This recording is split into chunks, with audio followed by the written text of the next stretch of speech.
I'm Director of Solution Consulting here at Amperity. For those who don't know Amperity, so we are the leading customer data platform for direct-to-consumer brands, focused on really using machine learning to help you build accurate and comprehensive 360-degree customer profiles. So my job and really my passion is all around, how do you help brands take that vast amount of messy data you have on your customers and sort of turn it into marketing gold. And I'm super, excited to be joined by Stacey today, who I know has given a lot of thought to that topic, as well as one of kind of the broader themes around women in marketing that we're going to talk about today. And Stacey's an amazing person to have on this topic. So thank you so much for joining us.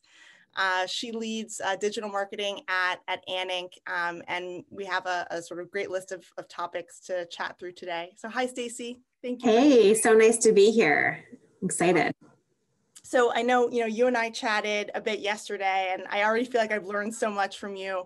And one of the things that I'm really excited to sort of, share with this group is around your thoughts about being a leader in this space, right? So given your position at Ann, your deep experience, as a marketer, I'd love to sort of learn more about how you think about being not just a woman marketer, but a woman leader in marketing, especially this crazy year. For me, it's been wild. I've had a baby, in the midst of a pandemic and working in everything. I know you're a working mom as well. So can you tell us a bit about, your leadership style, how you've sort of approached leading through this year? Sure. Yeah. I mean, I take leadership really seriously, and it's one of the favorite parts of my job. I lead with empathy, and I think that's so important.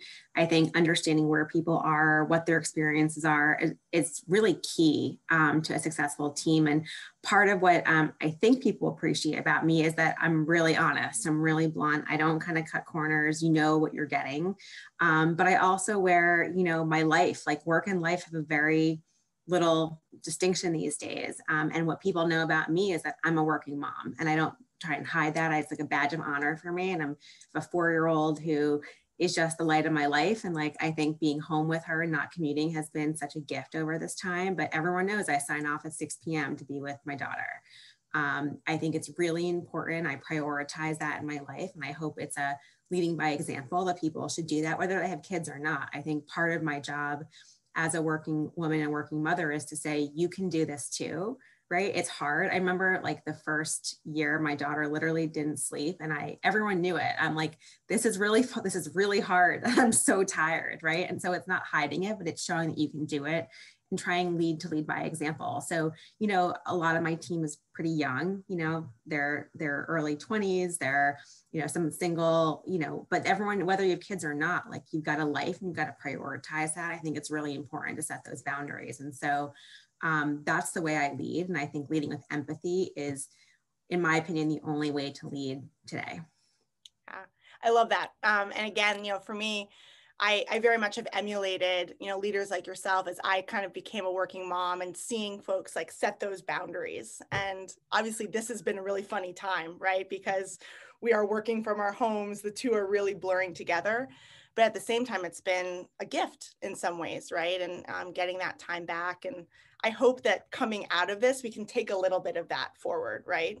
Totally. And I think you said it when we talked, it's you bring your whole self to work. There isn't that distinction, parent or not, it's just you're working out of your bedrooms, out of your homes. I mean, there's nothing, nothing to hide anymore, which I think is really nice.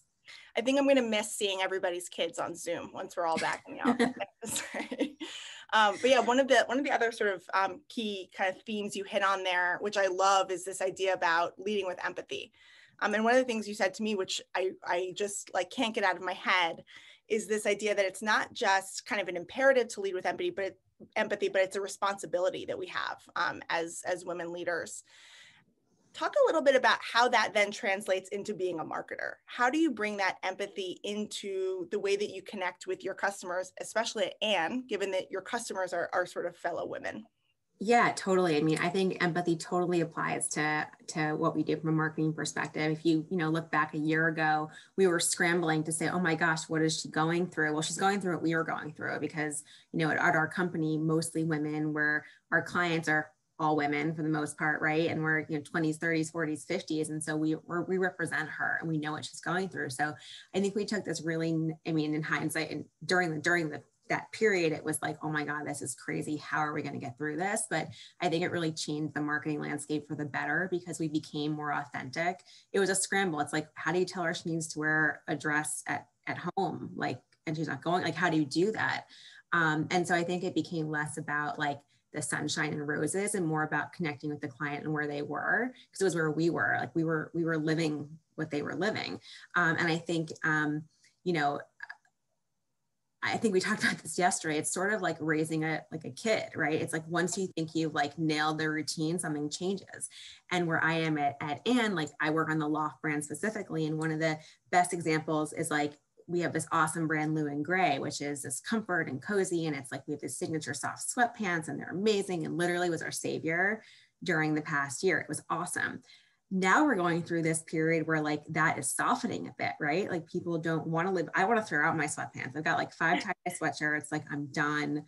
Don't sell them to me anymore. I'm like going to go out. I'm going to wear a dress. And so we're like, oh my goodness, like Blue and Gray folded into the Loft site. It was a standalone website. And now it's become this major part of our brand. When you think about our core client, I had this conversation just this morning in our business meeting. Our core client came to us for specific things, and now we've sort of changed the way our projection, and now we've got to get back to our roots and say, what did that core client come for? We have a lot less retained clients than we did in March of April of 2019, and like, what is their reason to come back? We're seeing pickup in like woven shirts, right? And more structured. And our petites client is coming back, and that business is very much rooted in, pants. Like I'm 5'1". So I'm like, yeah, like I don't need pants. I was wearing sweatpants, who cared, right? But now that business is coming back. And so we're in this position where you have to pivot again. And I think from a digital perspective, it becomes really interesting because it's about really honing in on your audiences. Who are they? What is their reason to shop? If I'm thinking about the client who didn't shop at all during COVID, but was our core high value client pre-COVID, it's, what did they love about us and how do we show that to them? And then it's the client we've acquired so many clients in the past year, a lot through Blue and Gray because it was so successful. How do we retain them? It's a very different reactivation strategy.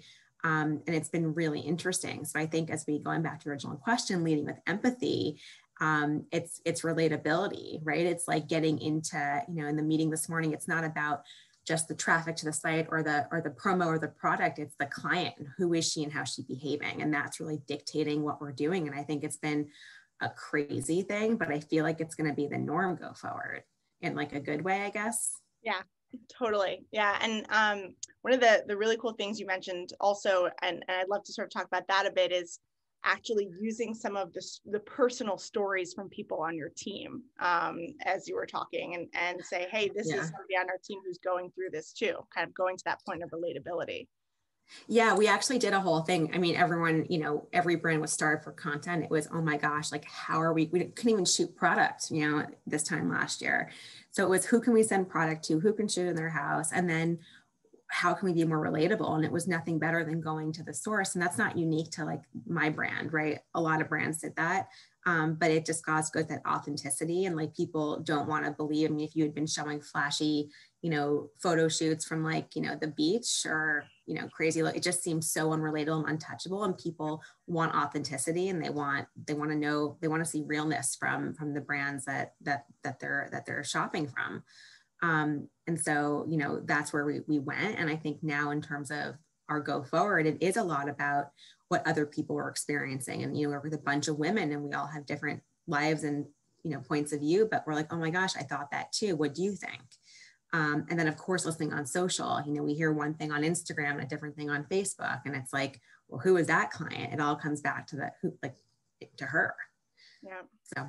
Yeah, no. And I think, within this moment, like we were sort of talking about, everybody has their very unique sort of reason to sort of come back, right? Like And that definitely impacts your shopping. Like we were laughing yesterday about how we were both like totally impulse shopping over the weekend now that, the vaccines are ramping up and we're looking at the summer and you've got baby or kid in one arm and your phone in the other, like impulse buying, summer dresses or whatever it is, but being able to really mine the data to really hone in on what are those key kind of coming back personas? Like, is it going back to work, going back into the office? Is it going back on vacation? Is it going back to school? Is it going to visit your grandkids for the first time?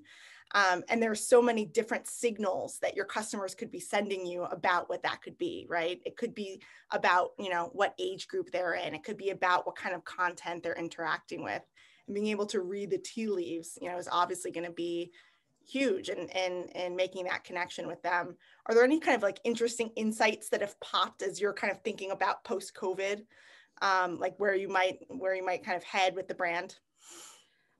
I mean, I think it's back to the core, right? We've been through the ringer, right? Ascena, which was our parent company. We filed bankruptcy. We were purchased by, private equity. And it's really about resetting and going back to focus on the core.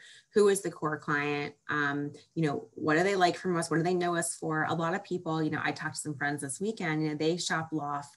They used to shop loft, I guess, pre this, right? For like some, casual work, right? And go to work. And that's what we need to think about. It's like, what is the new casual?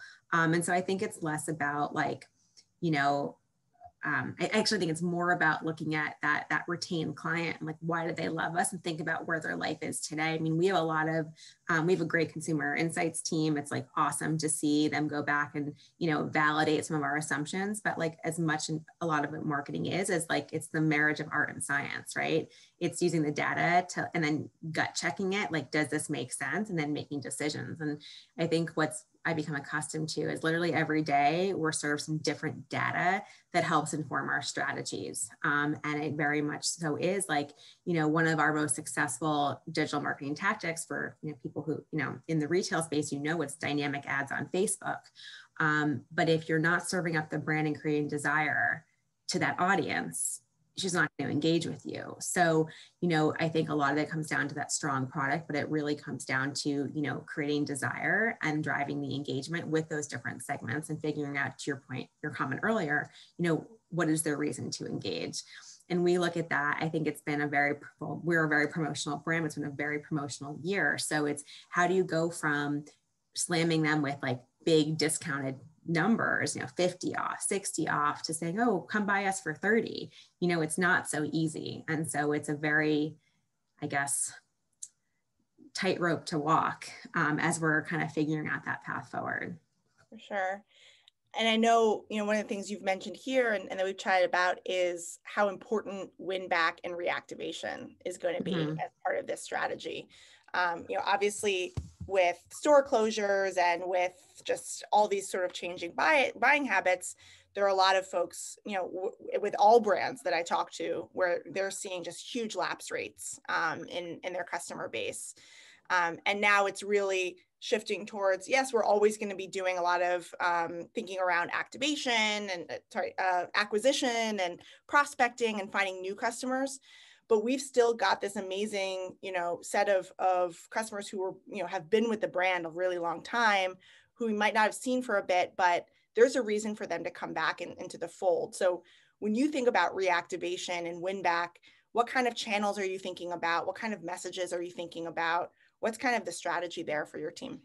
Yeah, it's interesting. I mean, I keep saying that reactivation now is just so much different. I want like a new name. I talked to my team today. We need like a new name for this. Is it like just no COVID purchase or something? Because it's different than traditional reactivation. And, we're looking at it from all channels. If you think about our email program, our email program actually, like we've been sending more volume, more emails than we ever have.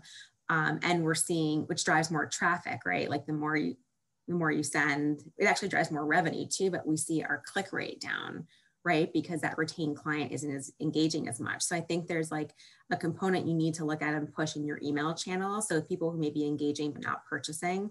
And then what are those levers? So we find that our abandoned cart email is our number one revenue driving email every week.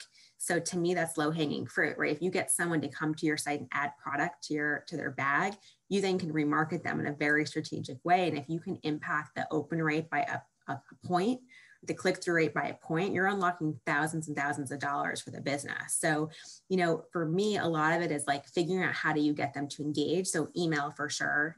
We'll go into the different channels, but email, right, get her to the site and then remarket to her, inspire her, and then remarket to her and close the deal with a promo, potential or an offer. For sure, looking at paid social, I know from we talked about this yesterday too, but thinking about, we have our list of clients. How do you find them? Well, little thing called Facebook makes that not so hard, at least today. You know, and so we have a way to match back, take our client list, we match it back to a database, upload to Facebook, and then we can find them. You know, all aggregate data, lots of privacy laws, of course, but being able to really segment and target them and then test messaging to each of those, to the audiences to understand what works. You know, in paid social, we have our traditional like remarketing programs. We also have churn prevention and we have reactivation, and we're testing the role promo plays in her journey, right? To understand like creating that desire and then sealing the deal with that kind of offer to clinch the sale, right? So, you know, I'm definitely guilty of shopping from Facebook and Instagram and kind of doing that add to cart. So a lot of times when I talk to my team, I'm like, think about like, or even like our CFT, it's like, think about your own behavior. Like, why do you open an email? It isn't even always because of the subject line. It's the brand. I go through, I get like, sign up for everything, right? As a marketer, you get a zillion emails. And I look at the brand often. Do I care about this brand? So how do you inspire people to care? And I think that's really by its strong product, its strong messaging and other channels to drive them through the funnel. So it's definitely a multi-pronged strategy. No one way. I feel like we're going to chip away at it like slowly every day. There definitely is not a silver bullet that I know of. Yeah, no, there's so many things in there, like for me to unpack, like, you know, the comment you made around abandoned cart being like the most effective. You know, one of the things we chat about also is back in stock alerts. Like I am such a sucker for back in stock alerts. And that will also like, I'm sure my open rate on those types of emails is like through the roof. I'm sure it is. Yeah. The other thing you mentioned, which just kind of got my wheels turning, is, you know, we were talking a lot about Winback, and this has been this very hot topic with COVID, right? Like, okay, there were these customers who were active before COVID, they went dark during COVID, and now, you know, we want to get them back. But the flip side of that is, and, you know, there, you know, depends on the brand, but, you know, with Lou and Gray, for example, you have new customers who came in the door because of COVID, right? Mm-hmm. Who maybe weren't thinking of you for their, you know, loungewear potentially, but have now come into the fold. Going back to your comment about churn prevention, as we come out of COVID, now it's going to be preventing those new customers who came in specifically during this period, keeping them engaged, right? Right. And the same people we acquired like through deep discounts, like how do we keep them engaged in the brand and what's the messaging for that cohort? So yeah, it's not easy. It's super complicated. And like, then you got to kind of figure out where to put your money. So for sure. So speaking of that, we have a great question from the audience. One of our attendees just asked, which has been the most successful marketing program that you've been running? It depends when you ask us, honestly. I mean, during, you know, spring and summer, paid social acquisition was on fire. It was so profitable. The cost per acquisition was really low, and we couldn't, you know, we like literally couldn't do enough acquisition. The retention was the problem. As we've kind of swung through the past couple, you know, 6 to 8 weeks, that's really shifted. We actually have had trouble scaling acquisition in paid social in 2021 because our promo cadence has changed. We've had a ton of product delays. If you're in retail or sell anything, you probably know that like you're looking at like 6 to 8 weeks of delays. So that stuff we thought was going to hit in like March is still trickling in, which really impacts everything we do. So I think it just like the client, the tactics really change and you have to monitor performance. I mean, what I look at a lot is you know, digging into each channel, right? It's from an email perspective. Every week, I'm like, what's driving the revenue? What's driving the engagement? What's driving the conversion? And then I think you have to like dig in and unpack, like for me, the past couple of weeks has been abandoned cart. So like, what are we doing to optimize that? Where, like, what are the levers we can pull? It's being really surgical and being really nimble. I don't think that anyone, not speaking just for myself, has ever been as nimble or agile as they have been in the past year. And I don't think that's going to change. Yeah. One of those nice things we're going to sort of take with us as a good thing coming out of this period. So on this topic, so talking about, what is that most successful thing that you're running at any given time? The other thing that you and I chatted about was measurement and sort of almost rethinking your approach to incremental revenue lift, right? So in the past, it's obviously been all around last touch and multi-touch and all this. And I love this topic because there's so much innovation, in this space. So, for me at Amperity, one of the things that we want to enable folks to do is that 360-degree view of your customer becomes a way to see the true revenue that they're driving, in a time period after they've been engaging with any kind of channel, right? And I know that Right. you're doing similar things at Anne, right? In terms of moving towards this much more holistic view of what is the true incremental revenue lift of some of the different tactics that you're trying. So can you talk a bit about that and how you're thinking about that? Sure. So we work with an awesome agency who I'd recommend to really anyone called Ovative. And what they have really unlocked for us is multi-touch attribution. And what that really rests on, it's been a kind of buzzword for a long time, but they rest on the enterprise marketing return. So it's EMR. So we look at the enterprise marketing return of every dollar we spend. So previously I was always looking at ROAS, typical return on your dollar, but this actually factors in the incremental revenue driven by every dollar you spend. So it looks at, it's a factor of, I'm spending like $1,000 and I'm driving $10,000. It looks like a 10-to-1, but what is your margin rate? What is your conversion rate? What is the impact on stores, right? As stores kind of improve, as our digital media has more of an impact on store buying behavior, that dollar becomes more incremental.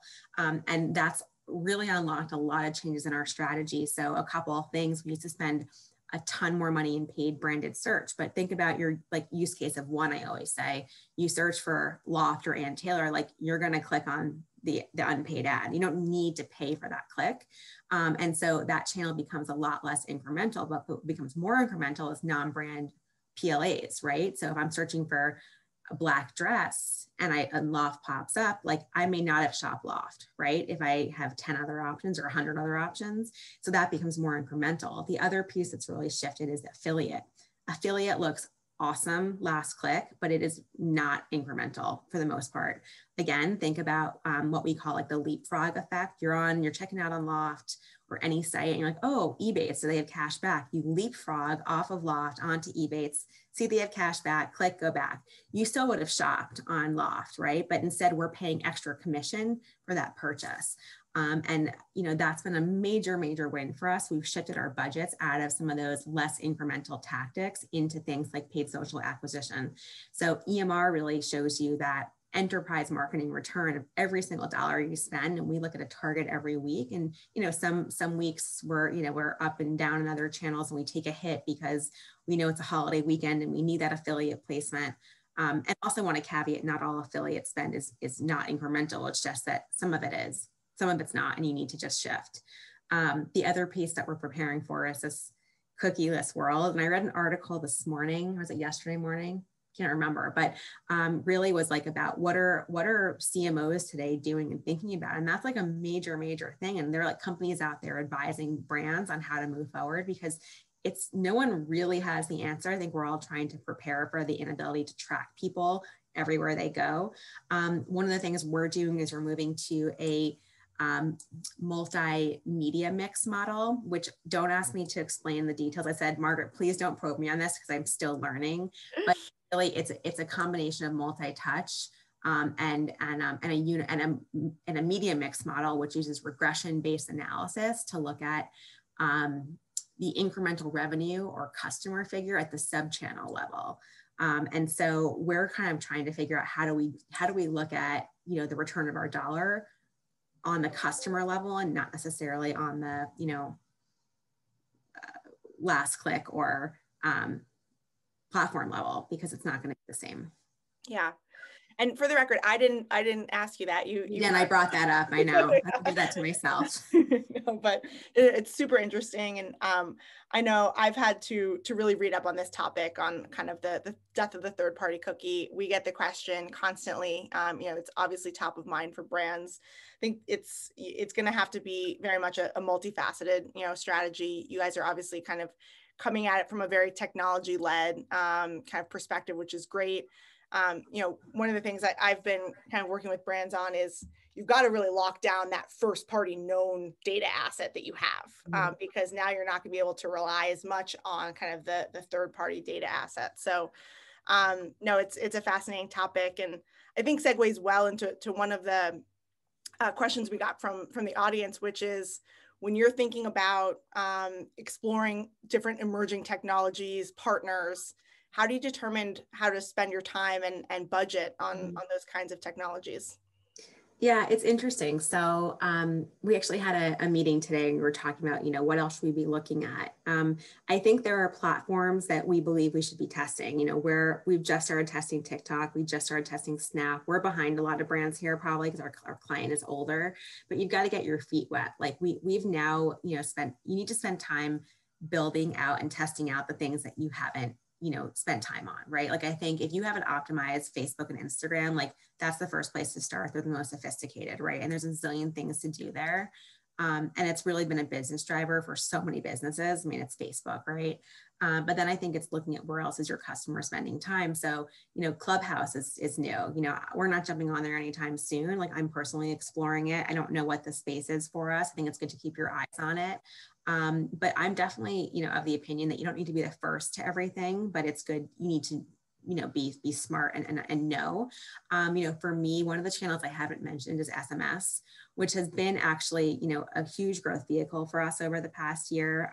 It represents about 3% of our sales at this point, and we haven't even unlocked behavioral marketing on it. It's not connected to our loyalty program. We don't have two-way text right now, but it's looking at like the programs you have and looking at those levers you can pull. So I think testing is fun and, the shiny new toy is great, but you got to look at like the core. It's basically focusing on like our core audience, like what are the core channels and where can you optimize? Email is like a major unlock. We're actually in the process of moving a lot of our email programs over to Blue Core, which is email insight we're using for email, but email personalization. And as a marketer, myself and my team can go into the platform and build campaigns and audiences on our own, upload them to Facebook, Criteo, Google, and send emails whenever we want without having to use like a deployment company. And so to me, long-winded answer there, but it's focus on the core, unlock low-hanging fruit. And I think about like, what else is out there? Like, for example, we were talking about payment companies, do you do Affirm? Do you do Afterpay? And I think that's the future, right? So keep your eye on what's happening so that you're not going to be like, 10 years late, but also you don't need to be 10 years ahead. Yeah, no, I love that. And I love that sort of phrase of the shiny new toy. It's so easy, right? To like get distracted as all of these new capabilities and technologies come. And the fact that you're really continuing to sort of come back to the foundational aspects of your business and what are really the core channels that are driving the majority of our sales, where do our customers really live? I love that. I'm always preaching that of like, yes, there are a million things you could do with the data, but if you don't get, that sort of data foundation right in terms of having the true comprehensive, accurate view of each of your customers, everything downstream is going to suffer. And customers know that and they can feel that. And we got a question sort of on this topic from one of our listeners or viewers.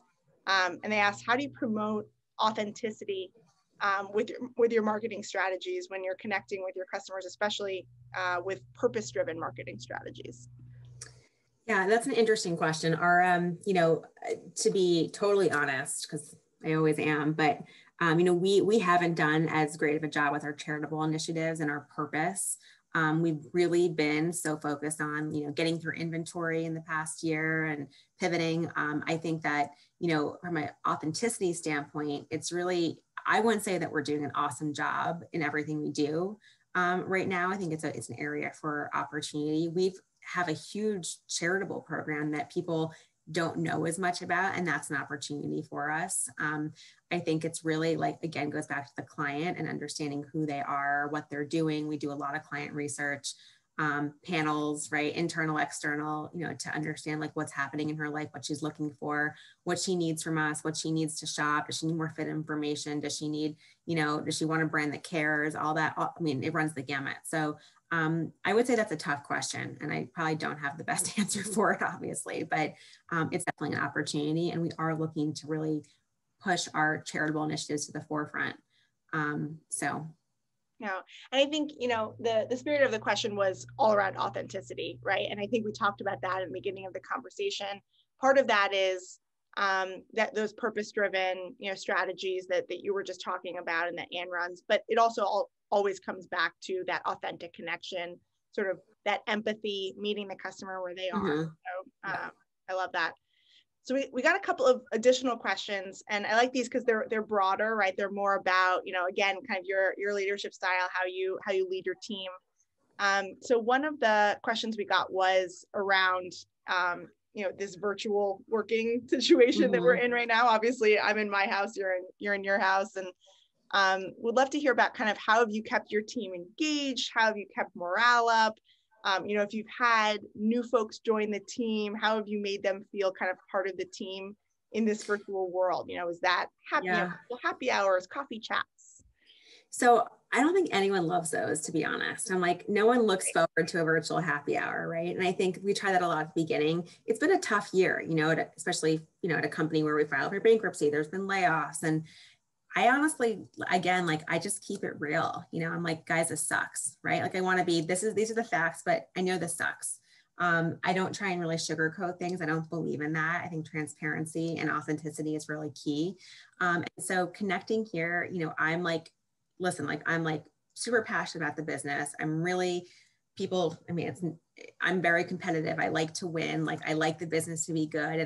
But I also have a silly side, and I let that out. And while my team knows I'm like serious and I'm like, get to the, like, let's get this right, I also have a soft side, and I let that show. At least I like to think I do, who knows what people say about me, but that's sort of my intention. And I sort of kind of remember the days when we sat in a conference room and we'd all joke and have banter, and, I try and make that a constant thing.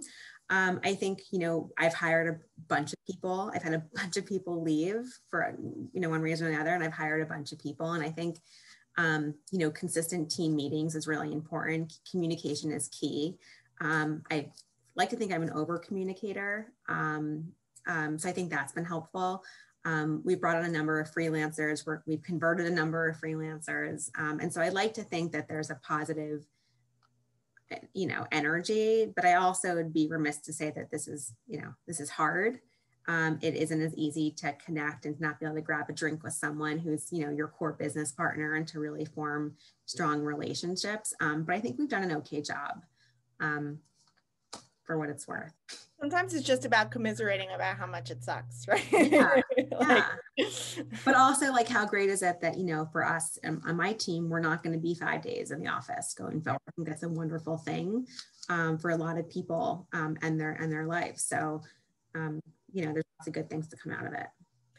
So do you all sort of have your roadmap for what going back to the office potentially looks like at this point? Sort of, I'd say, we have less office space. We have some less people, but it looks like, my team being digital, we're not going to be in the office all that much. I mean, I'd be happy going in 1 day a week, 2 days if I had to. I think that that's a lot, that may be, but who knows? And from a timing perspective, this summer, maybe fall. Yeah. Yeah. One of the questions actually that we got was around, like, how do you envision the technology changing, if at all, to support kind of this shift? So, I know, like, on our team, different teams obviously have different challenges and opportunities to either work remote or together, right? So for example, the engineering team, it's really good to have them all in the room to work together. From your perspective, you said, digital marketing, we're comfortable being digital. Do you think that plays a role in sort of like going forward, what your working style and collaboration is going to look like? I think that Slack has been our savior. We weren't big Slack users, but I think like literally all day, every day, I mean, I've just looked down at my computer, I've got like 25 Slack messages, and then I've got text and email, and things are happening. Like everyone's multitasking all the time, positive and negative. I think we get more done now than we used to, but we're used to this like fast paced real time. Like I can't imagine being in the office and be like, oh, I have to go talk to that person to get one quick answer, you know, like that. I'm like, that's going to slow me down. And so I do think we created this crazy environment a little bit of where it's like real time, every time, check your email. It, you know, can give you a bit of anxiety, right? But I do think that that's going to be more of the norm, that instant communication. You know, we're not a startup, so we weren't using Slack for everything to sound like other brands maybe were, but it's become a real core piece of how we communicate with like my boss, my team, my CFT partners. I mean, I have like Slack, I have Jabber, I've got text, I've got email, like it all going off all the time. And it's not unique to me. I mean, it's just the way things have been. Yeah. Yeah. No, I mean, I at this point, probably like 90% of my communication is on Slack, and like 10% might come through email or other ways. So it's been a lifesaver for us too. So I know we have a few, like 4 minutes left. I'd love to sort of just like end on some concluding like big thoughts. Like if you were to sort of give your, you know, yourself advice, you know, kind of go back, you know, to your, you know, post-college self, or, you know, when you were just starting out and as a marketer, knowing what you know now, both just, you know, having these years of experience, but also having gone through this crazy trial and tribulation of the past year or so, what advice would you have for sort of like your younger marketer self? I think it's the same advice I would have had before, and it's what I look for when I hire. It's be resourceful, right? Be resourceful, be curious, right? Because that's how you get the answers. It's thinking about, you know, always ask the questions, but think about like, what other questions could I ask? It's like there's a Harvard business study, like the 5 whys. Why? To get to the root. So it's that curiosity that will really carry you through most of, you know, your career challenges, at least I found. And given that data is such a huge part of what we do and how we make decisions and how we manage the business, it's looking at the data really closely and trying to uncover kind of interesting tidbits that help you formulate the story, because there is never one silver bullet. And so for me, I think it's curiosity for sure, and it's resourcefulness. And then I think it's a bit of grit too, right? You got to stick with it. It's persistence. Yeah. So curiosity, you mentioned Harvard Business Review. What are your sort of go-tos in terms of like where you go to, you know, sate that curiosity? Oh my goodness. I mean, I read a ton. I have Feedly, which is, I don't know if people know, but it's like a reader. So I've got like all the blogs and sites that I read. It probably has like, you know, 1,000 articles a day that I skim throughout the day just to get headlines. And I'm using my fingers here, like you guys can see what I'm doing. But, you know, it just to really kind of look at headlines and see what's going on. And so I think it's reading a lot, right? It's keeping your eyes out there. It's not reading everything, but it's reading different things from different sources. So I wouldn't say I have like one go-to, but you know, I find a lot of, from a business perspective, a lot of things I uncover are just in the data and in reporting and asking questions. And if things don't make sense, it's trying to uncover the whys. Yeah.